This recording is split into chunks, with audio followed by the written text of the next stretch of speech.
I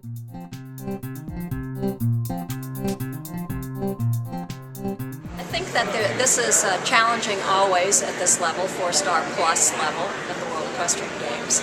And we have great confidence in Mike Etherington-Smith building an excellent course. But it's challenging. We've walked around, and according to the rules, there's a safety officer who is Dr. Lisa Crump, and she is in charge of the veterinary services for the emergency day.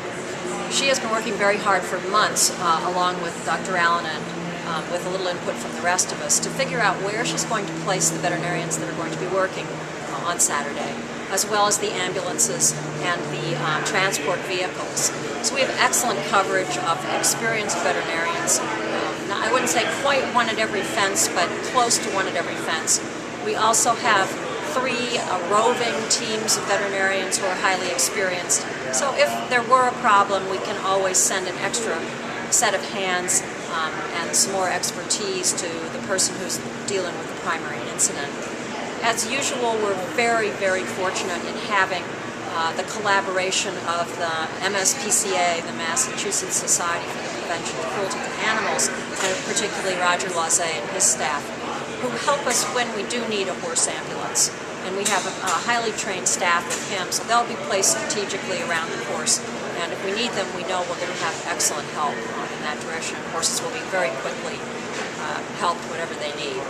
So Dr. Crump has devised an extensive plan for placing these folks around the course. And what she particularly looks at when she does that is how would a person be able to get to each fence? Because it's one thing to look at the ropes and the jumps, but another thing to think about all the people who might be in her way. So she has to work out all those details, and she's been working on that all week. And I think she's happy with the plan that she has now. So tomorrow, all the veterinarians will be here, and there'll be a big briefing, and then everybody will be out on course on Saturday morning, an hour and a half or so before the course. With respect to the course itself, it's beautiful, really beautiful. I hope there will be pictures everyone can look at because it's gorgeous, beautifully decorated, beautifully built. And fortunately for the horses, there's been a lot of irrigation on the course itself. When you look across the horse park, normally such a beautiful green place, you see that the drought has hit it quite hard, and so the course itself looks like a green ribbon through the browner fields.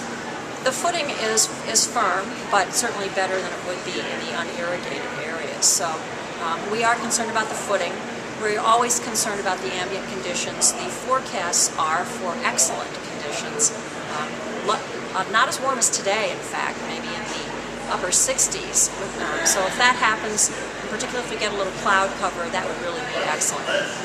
We'll just see. At least the predictions are very good. But we always worry about that. We always worry about the going itself, because hard going makes for fast galloping, and then we see sometimes injuries related to speed.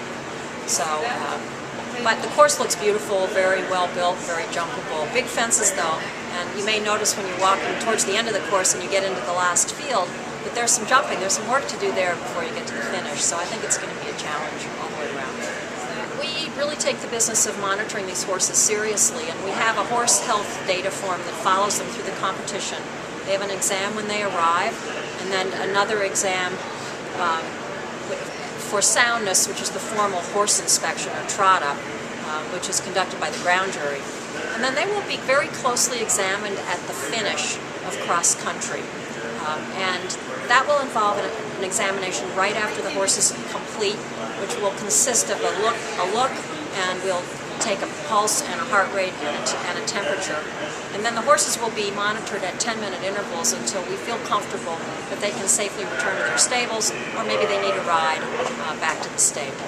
So I think that we take a very close look at them when they finish. And then they also all have team veterinarians at this competition, and so they'll go back to the barn with their team vet, who will direct their care within the framework of the FEI rules. Many horses will, if necessary, receive intravenous fluids for rehydration. Fluid losses can range in the 18-liter, or that would be about 4 or close to 5 gallons of water. So fluid losses and salt losses from sweat can be quite high. Some horses don't drink very well, so we sometimes do rehydrate them. They will get washed well. Their legs will be cooled with water to try to take away any pain, and they'll be very intensively monitored by their team in the evening hours. The barn does close at 10:30, and so that the horses rest until 5 in the morning when they're prepared for the horse inspection. So they'll be intensively monitored. And if there's any need for more medical assistance, we have the services of this very well-stocked and well-manned clinic.